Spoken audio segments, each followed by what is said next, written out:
morning, I'm going to ask that everyone be very quiet. Teenagers, sit up on the front. Good. All the young folks now in the front row, sit up very still and quiet. I'm going to read just a few lines again from 2 Corinthians chapter 6. You know, the Christian life is, I guess, the greatest paradox in the entire world. The world looks at us one way. Not people, you've heard me say this, but my aunt, she's a blessed sweet lady, a sister of my mother. She's in heaven now, a dear sweet lady. Her husband was a millionaire and very wealthy people. And when I first began preaching years ago, my aunt came to mother and she said, Coastal, that's my mother's name, Coastal, Jack is a preacher, isn't he? And mother said, yes, Jimmy, isn't Jimmy? Yes, he is. She said, Jack doesn't drink, does he? And my mother said, no, he doesn't. And she said, Jack doesn't dance, does he? And my mother said, no. She said, Jack doesn't go to movies, does he? And mother said, no. She said, Jack doesn't smoke, does he? And mother said, no. She said, Jack doesn't play cards, does he? And mother said, no. And my aunt wiped a tear from her eye and said, poor Jack. Poor Jack. Did you know that's the way the world looks at us? Huh? We don't even get to go out and get so drunk on Saturday night. We have a hangover and vomit all morning on Sunday morning. Poor us. We don't even have to take dope to get happy. We can get high on Amazing Grace. How sweet the sound that saves a wretch like me. We can take a trip on the old rugged cross, you see. Folks say, my neighbors, they leave on Sunday morning at 8:30. They don't get back home till, I'm not going to tell you, discourage your visitors. But they don't get back home till late in the afternoon. I recall when I first came to pastor this church, one of the men, very wealthy man, came to me and he said, Pastor, I'm a nervous wreck. He said, you know, said, used to, before you came, we used to get home for 12 o'clock, or get out at 12 o'clock. Now he said, you know, last Sunday, my neighbor across the street's a Lutheran. Last Sunday, my neighbor went to Sunday school, stayed for church, came home, changed clothes, ate lunch, took a nap, watched the ball game about the time I got home from church. And folks, look at us. And a Jewish lady said to me not long ago, she said, I drove by at 9:15 last Sunday night, and you were still hollering. And folks, they feel sorry for us. Carry an old black book, no pictures in it, and give 10% of all we make to the preacher, and go down there and all of a sudden gets up, all of a sudden hollers at them for 35 minutes on Sunday morning and on Sunday night a little longer. What a life! They don't understand it. The Lord knew they wouldn't, and that's why He said, as unknown yet well known. Yeah, we're not too well known here. We don't make the headlines. That's for the hippie crowd. They get the television space and the headlines in the papers. But we're well known somewhere. As dying, yeah, that's what the world says. Well, a dead life! But the Bible says we're whole, we live. As chastened and not killed. As sorrowful, yet always rejoicing. I can recall, just like yesterday, my mother would go to church, Fernwood Baptist Church in Dallas, Texas. And I was the age of these boys down here and younger. My mother started crying right in the middle of the sermon. Always did. I'd look up and I'd say, Mama, what's wrong? And she'd say, I'm happy. And it used to bother me to death. I used to wonder, what in the world makes Mother so happy she cries? I laugh when I was happy. Mother never said, son, you can have an ice cream cone today. And I'd go, oh, I'm so happy about that. It just never affected me that way. I laugh when I was happy.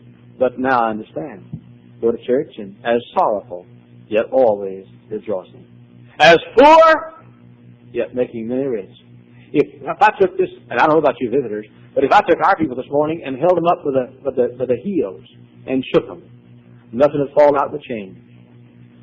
You know why? We're in the building program. A few other things that fall out, like your note is due in 3 days at Hoosier Bank. As poor, yet making many rich. As having nothing, yet possessing all things. I was in Cape May, New Jersey this week. I want to talk to you this morning. And I think you'll be blessed if you'll hear what I have to say. I was in Cape May, New Jersey. The crowd wasn't too big. Storm Agnes was coming through, and it was in fact, it was on its way when I left. Weather was terrible. But a young man came to me, and his wife was with him. Married man, had a couple of children, I think. He said, Dr. Hyles, I've been to your church. I went, I think he said last summer. I want you to know something. Girls, now you listen on the front. I want you to know something, he said. I was in your church, a stranger, and one of your couples, families, came up, and girl, sit still, look at me. Look at me. And you keep looking at me. And he said, I want you to know something. When I was in your church, one of your fine families came to me and said, you folks are visiting? And we said, yes. And they said, would you have lunch with us today? He said, Dr. Hyles, I've been to churches across this country, and no one has ever been that kind to me. He said, I wanted you to know about that. No one else would ever have known. But a stranger just walked up and said, would you have lunch with me today? And I got thinking about it. And I'm not talking like this morning because I haven't studied, because I've studied much of the week. I've got a lot of sermons, but I feel impressed and led to chat with you this morning about uncovering unknown people. Unknown people. You know, the Bible has a wonderful way about putting in headlines that which would be on page 2, or in the warheads maybe in our local newspapers. What other book would give headlines to a little lady that gave 2 mites to the Lord? Or a little fellow who gave his lunch basket 5 loaves and 2 fishes? What other book would put in headlines about a little maid who told the captain of the host of the king of Syria, Naaman, about a Baptist preacher up the way that had healing if he'd go and present himself? So I've been doing some investigating this week. Investigation is a Greek word that means snooping. And I've been doing some snooping this week. I'd like to uncover it this morning. You know, people say, a fellow said this morning, very kindly, he came to hear one of the great preachers of America. Now, I don't believe that, and he doesn't either, but I'll tell you what. Wherever you find a great church, you find great people. And you find a lot of things that nobody ever uncovers. There are things that go on in this church you do not dream what goes on. And I'm not going to begin this morning to tell you. I'm just going to tell you what I found investigating some things been happening, unknown things, unknown people. And I'm going to make them known this morning. Some of them will get mad at me because they don't want anybody to know what I'm going to tell this morning. But you'll just have to get mad because I'm going to just tell it. Just, as you say in Texas, just flat out tell it this morning. I found a little lady in our church named Mrs. Healy. Unknown, but Mrs. Healy took a little 6-year-old boy who was homeless into her home. It's been almost 5 years ago now. I didn't know it for 4 years. Almost 5 years ago. Well, you say, what's unusual about that? I'd love to have a little 6-month-old boy. I'd love to have a baby in my home. Oh, one that has epilepsy and cerebral palsy both? Yes. A little boy named Eddie.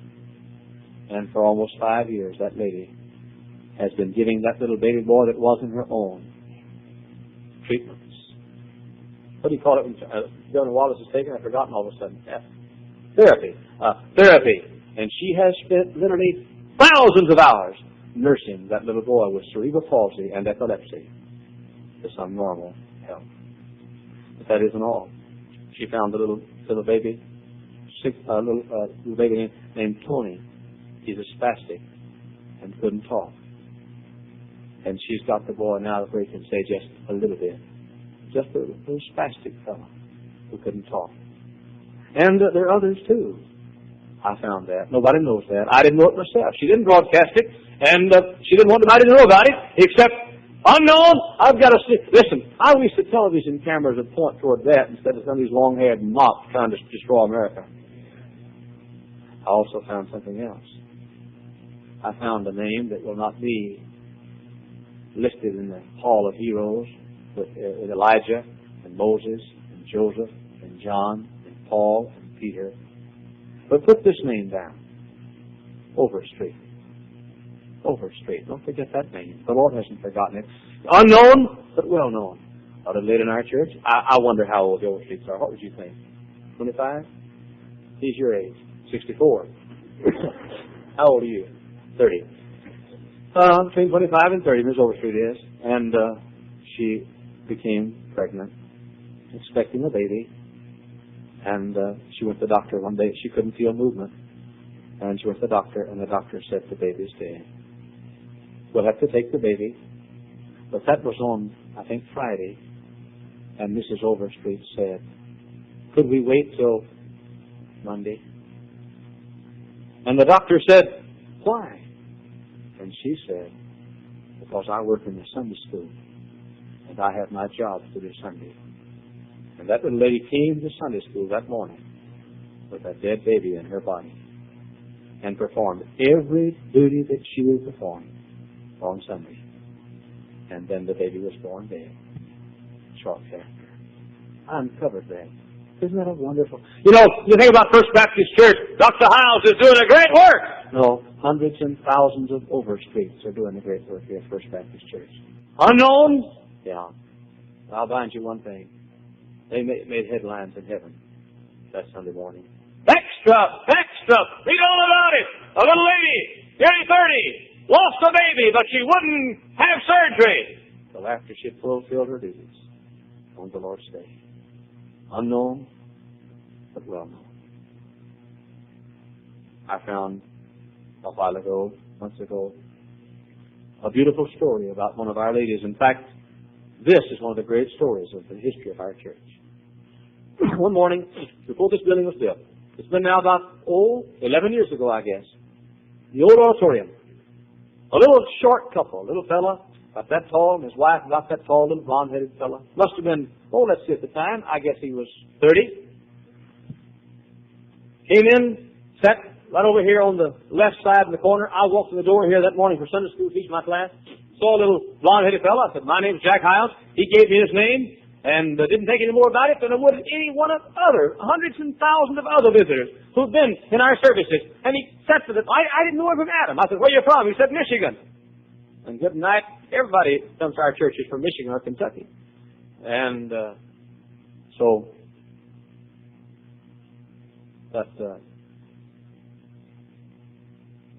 when the fire raged and that building was destroyed, the building over here destroyed, I got home. There was a letter waiting from that man and a check for $500 telling me that he left me. But wait a minute. He told me this story the next time he saw me. He said, Dr. Hyles, I came to your church, and he said, a little lady. I said, a little lady? A lady. Mrs. Clifton, one of our fine ladies, one of the sweetest ladies we have.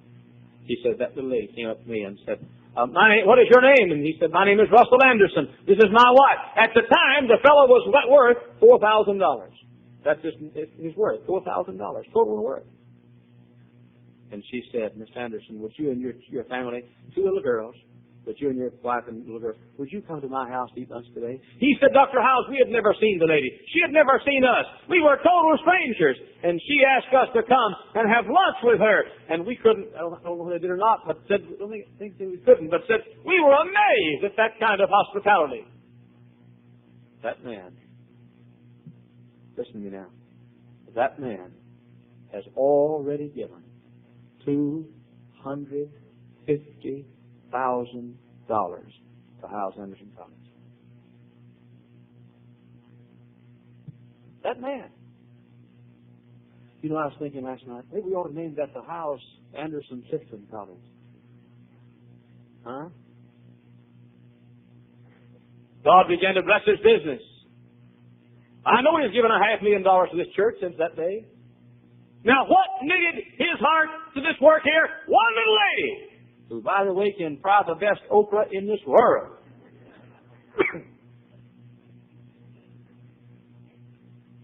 He said, I don't like okra. I like it both fried and boiled.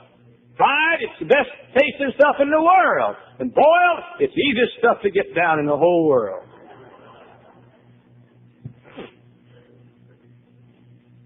Unknown, Yet well known. I kept on trying. I found about a little lady in our church the age of Becky. And she's a little girl. She had one of the sweetest, she still does, always has it, one of the sweetest smiles of any child in our church. And I had dreams for her galore. But she graduated from high school. She went to work. And I was disappointed. In fact, I was worried about her. Her name, Pam Stooksbury. I uncovered this. I was disappointed with Pam. I knew Pam ought to go to college. I knew Pam ought to become something for God. I knew that. One day Pam came to my office to talk with me, and I said, Pam, why didn't you go to college? She said, oh, I don't know. I said, now Pam, why didn't you? And she began to weep, and she said, because my sister Gail wanted to go to Hammond Baptist High School and couldn't afford it. And so I went to work rather than go to college so I could send my sister to Hammond Baptist High School. Unknown, yet well known. I kept on uncovering, and I thought about the Fetters. So the Fetters here this morning, not Hank and Linda, but their folks. They get back here. Nobody ever knows much about them, and I should have said this years ago. In the Fetters home, Mrs. Fetters, here, Mrs. Fetters is in heaven now, was sick for years. And her daughter-in-law, God bless that lady, her daughter-in-law waited on her mother-in-law. I mean, with tenderness and loving care for years. But that isn't all. There's a brother. Let's see, Jim is your brother, Mr. Fetters, right? And a brother, Jim is not mentally developed completely. Jim is blind. How long has he been blind? 20 years. And Jim, that blind man who's not, but sort of educable slow. Jim is now 68 years of age. And they've waited on that man hand and foot. Never forget it. I was in the home one day, and Jim reached up and felt my face, and he said, "You're so pretty." That man's got the best feeler in America. And he said, "You're so pretty." Unknown? Nobody knows about it. No, it's never in the sword of the Lord. It's never in some religious paper. It's always my picture, my name. But there wouldn't be any me.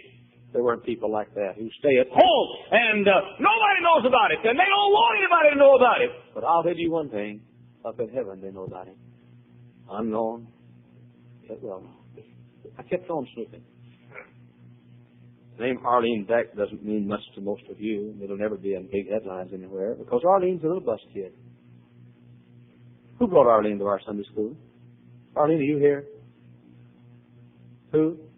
Nancy, Julie, and Jerry. Brought a little bus kid. But she wasn't a normal little bus kid. She grew up and became a lovely Christian girl and went to Bob Jones University.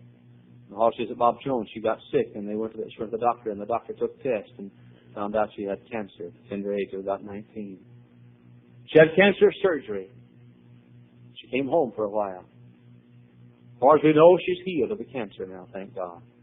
But back to Bob Jones, recovering. And not much money and not much way to make a living, and just a few dollars from her mother who has to work to make a living for the family. And just what money God could give her. But I got a letter not long ago. It said, Brother Hyles, I'm so excited about Baptist City. I wanted to send an offering. And that little bus kid who's had cancer sent an offering to Baptist City. Unknown, yet well known. I could go on and on and on and on. Tonight I will. But I could go on and on and on and on. And I can tell you about Jim Crawl. Yeah, I know Jim's got a loud mouth. But he's got a heart as big as his mouth. Jim Crawl. Work day and night. So win a trip to the Holy Land. And he won it. Brought over 1,000 visitors in 10 weeks. I think it was. 700, 800. Anyway, over 800 visitors in 10 weeks. And worked day and night. And then he won the trip to the Holy Land and gave it to his bus driver. Unknown, yet well known. Then there's Dr. and Mrs. Streeter. Dr. Streeter has been in medical school ever since he's been in our church. Graduated just not long ago. And everybody knows that as a doctor, a fellow can now afford a nice house. But Dr. and Mrs. Jean, Dr. and Mrs. Dennis Streeter, Dennis and Jean, decided not to buy the house. They decided rather to send some bus kids to school and pay their tuition. And so they don't live in a house like most doctors enjoy. They live in a modest home like they've lived in going through school. Why? So some bus kids could go to Hammond Baptist High School. And then there's Aunt Lou Peterson, who has a few dollars a month is all she has, but once a month I get a letter written with the quivering handwriting of an 80 in her 80s and a $5 bill for the radio broadcast every month. And a loving and lovely note. And then there's Viola Young. Viola Young, who's she? One of our ladies in our church. Viola Young wanted us to have a high school and a grade school, and she wanted to give to it, and so she got a job at McDonald's Hamburgers, and she made their 6th billion hamburgers. Why? Every dime she made working to just pay enough money to make it possible to have a Hammond Baptist High School and a Hammond Baptist grade school. That isn't all. You don't know this, and I didn't know it for a long time. But I was across the country recently. One of the sweetest things was said. A fellow said, "Tell that lady thank you for the apple pie." I said, "Apple pie?" Yes, he said, "The lady in your church that works at McDonald's bought free apple pies for every pastor at pastor school last year. And every pastor that come to McDonald's, she gave a free apple pie." Nobody knows about that. Oh, nobody but Elijah and James and John the Baptist and Peter and James and John and Stephen and Joseph and Jacob and Isaiah and Isaac and Daniel and Zechariah and Haggai. Nobody knows about that except Noah and Adam and Abel. Nobody knows about that except God's people, Moody and Sunday and Spurgeon. Nobody knows about that except all of heaven, unknown, yeah, but well known. And then there's, I won't tell this one because I think I'd get in trouble if I told this one. There's that lady in our church. I know who she is, and nobody else, I guess, knows it. I know who she is. We found out the Fisk didn't have a piano, and she wanted the Fisk children to have a piano. And so she sends to the front door of the Fisk house one day a brand new piano. The Fisk don't know who did it yet, but I know. I won't tell it because I think she really wouldn't want me to tell. Unknown, but well known. And then there's, and I hesitate to say this, but I must. Not because he's my boy, but because he did it. There's this unknown little story that I think I'll tell. Linda, who's 14, Linda Hyles, who's 14. Oh, Linda's not old enough yet to go with the boys on a full-time basis, and it came time for the Valentine's banquet. And Linda wanted to go with a boy. And the boy asked her to go. But she wasn't old enough yet to date like that. And David found out about it. David had a date, and David had a buddy that was going to double date with him, his age. But David found out that Linda couldn't go with her date, and so David slipped upstairs alone and called the couple he was going to double date with and canceled out. And then called the boy 3 or 4 years younger than he was going to go with Linda and asked him if he'd double date. And he went to the Valentine's banquet with his sister. Unknown, but well known. So she could get to go with her boyfriend to the Valentine's banquet. Then there's Mrs. McCarroll and Mr. McCarroll, who every Sunday morning and every Wednesday night, my knock on my study comes, and Mrs. McCarroll comes in, and she's juiced me some apple juice, a quart of it. And you let that stuff sit for about a year, and it's great. And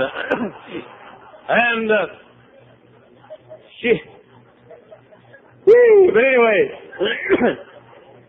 she brings me a quart of apple juice and a sack of carrots so I can juice them, and some nuts and some dates. And every Wednesday night, a beautiful big salad. And why? She wants to keep her preacher healthy. That's why. She's been doing it now for years. I mean, every Wednesday night and every Sunday morning. Every Sunday morning. Why? So a preacher can have fresh apple juice to drink and fresh carrots to juice and fresh salad and good food to take care of our preacher. That's why. Nobody knows about it, but whether it's snowing or sun shining, whether it's hot or cold, 100 or 20 below zero, there's a knock on the door. And then also a little vase she'll have with her, a little jar, and some flowers in the jar. So everybody who comes in my study can enjoy beautiful flowers when they're in season. Which is 2 weeks a year here. But unknown, yet well known. That isn't all. There's Mrs. Ruskowski, who decided to give a shower for John O'Brien's bride. John O'Brien's bride? Does Mrs. Ruskowski know her? No. They live in Ohio. But Mrs. Ruskowski decided that she'd give a shower for someone she didn't know. And then there's Mr. and Mrs. Mixica and Dexter and Mrs. Graves, who for many years have given everything. The Hyles publications, my books and so forth, have printed tens of thousands of pieces of material, haven't charged one thin dime, so they can have a part in getting the word out and starting preachers and changing churches. Unknown, but well known. And then there's Kay O'Brien. I happened to find out as I snooped, Mrs. Schoaf has had to work sometimes day and night because her duties require to. Not her duties, no, it's her love for Christ.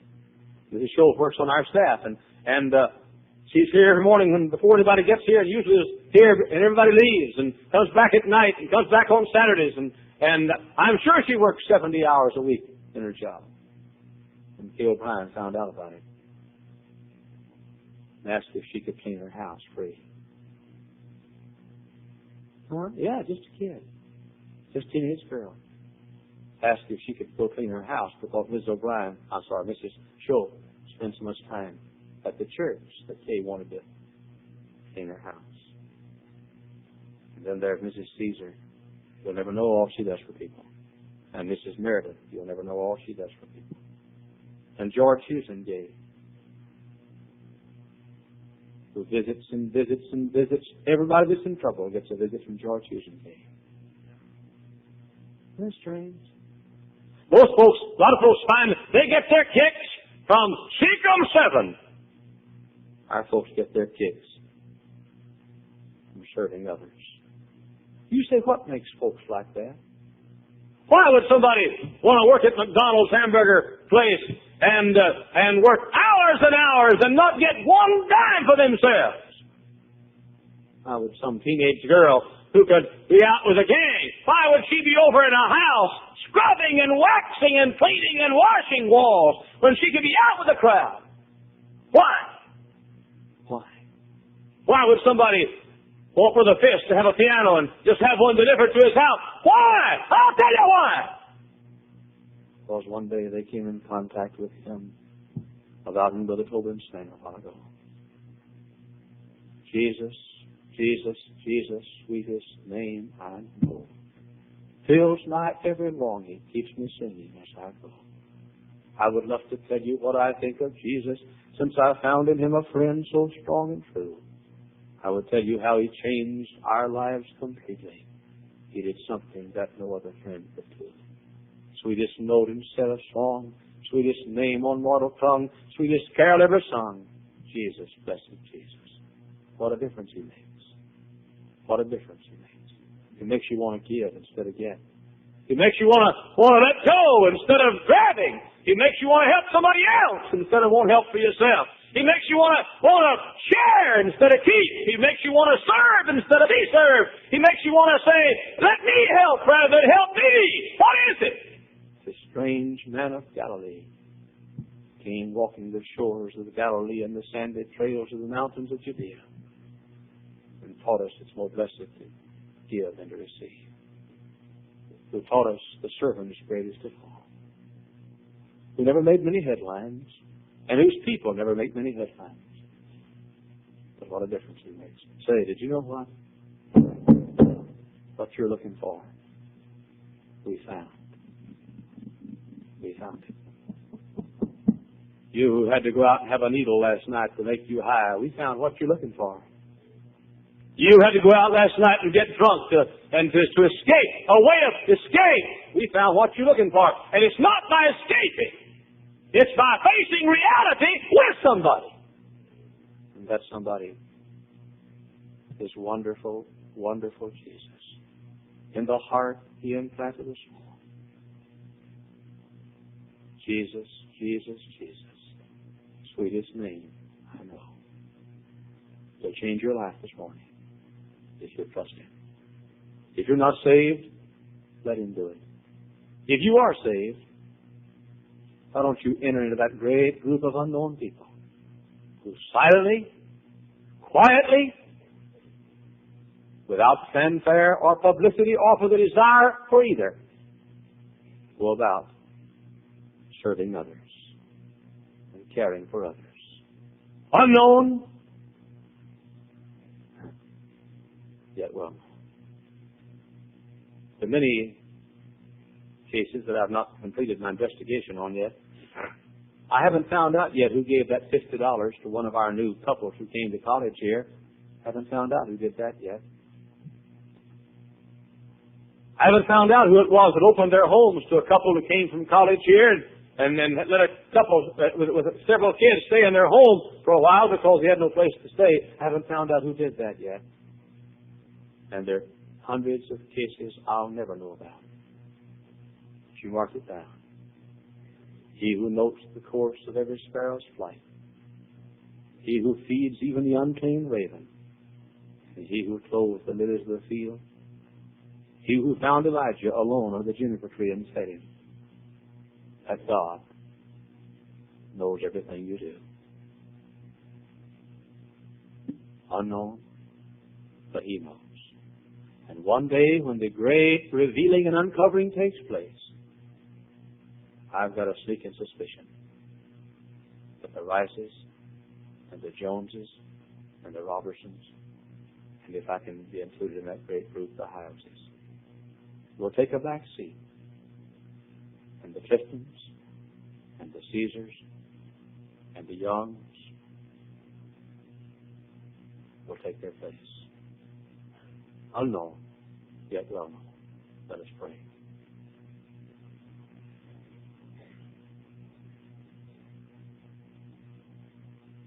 With every head bowed and every eye closed. You say, preacher, aren't you afraid to preach a sermon like that? Afraid you'll leave somebody out? No, because the crowd I'm talking about would rather be left out. Aren't you afraid you'll offend somebody? Not including them? No.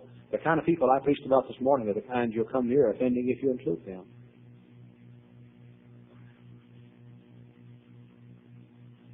With God, we all could enter into that group. I'm going to tell you something, and I didn't mean to tell it, and I don't say it because I want you to know it. I was included this year in the outstanding personalities of the Midwest.